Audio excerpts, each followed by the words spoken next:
I'm recording. Hi guys, welcome to Steve's Rocketry Workshop.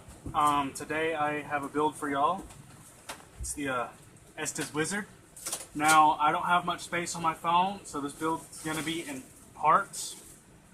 I don't know how long this video is going to go, so I'm going to do the build and, you know, blah, blah, blah, blah, blah. I don't know how long I can record, so I'm going to try to do maybe 6 minutes each, if I can. So I'm going to be doing the Estes Wizard. First, I'm going to go out with the parts layout. You got your instructions, and in this particular case, it comes with 2 sets of instructions. The first is in English, Spanish, and French, I think. And the second set is in German, Polish, and Czech, I think. No, German, Italian, and Czech. And they both, you know, are printed the same, just in different languages. I like to keep my instructions, so I'll be cutting the tube marking guide from the German, you know, instructions.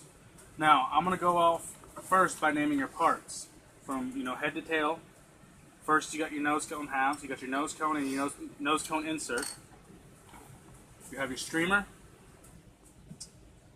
Your shock cord. This came with a rubber shock cord, but I decided to replace it with a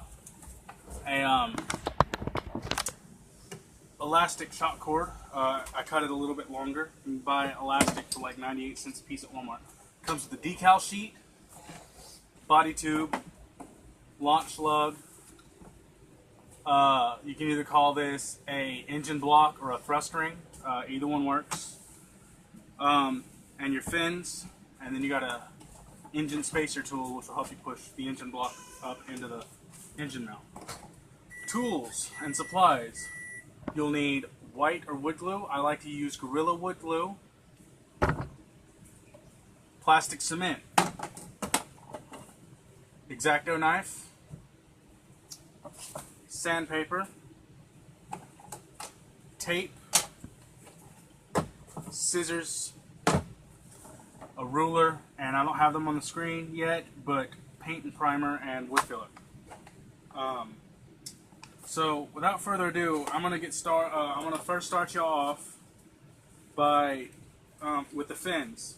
The instructions say you need to sand both sides of the fin sheet, so you're gonna do just that. This fin sheet's kind of falling apart. The fins are popping out of their spaces. Alright, now that both sides are sanded, you want to cut, and in this case, I don't have to do much cutting since the fins are popping right out. You want to cut these little tabs that are holding your fins onto the sheet that they leave there during the laser cutting process. You want to cut all 3 of your fins out. Just like that. And now I'm going to try to film all parts today and get them uploaded depending on how fast the network works. So next you want to take your fins, stack them all evenly, take your sandpaper, sand all 4 edges of the fins smooth on all 3 fins. Your leading edge, or your trailing edge, your root edge, especially your root edge, because that's what's going to be glued to the fin, or the tube. Your leading edge and your tip.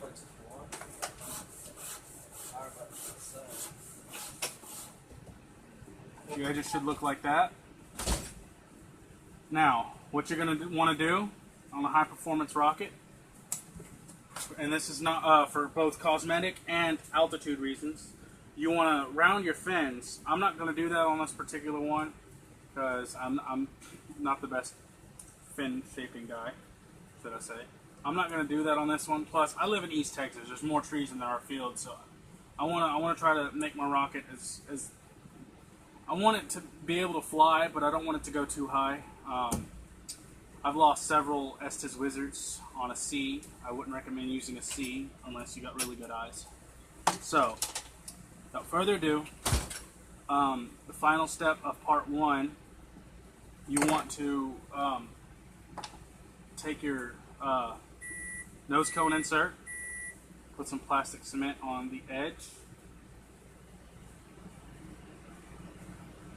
set it like that just for a second so that you can grab your nose cone and do the same thing on just on the inside rim.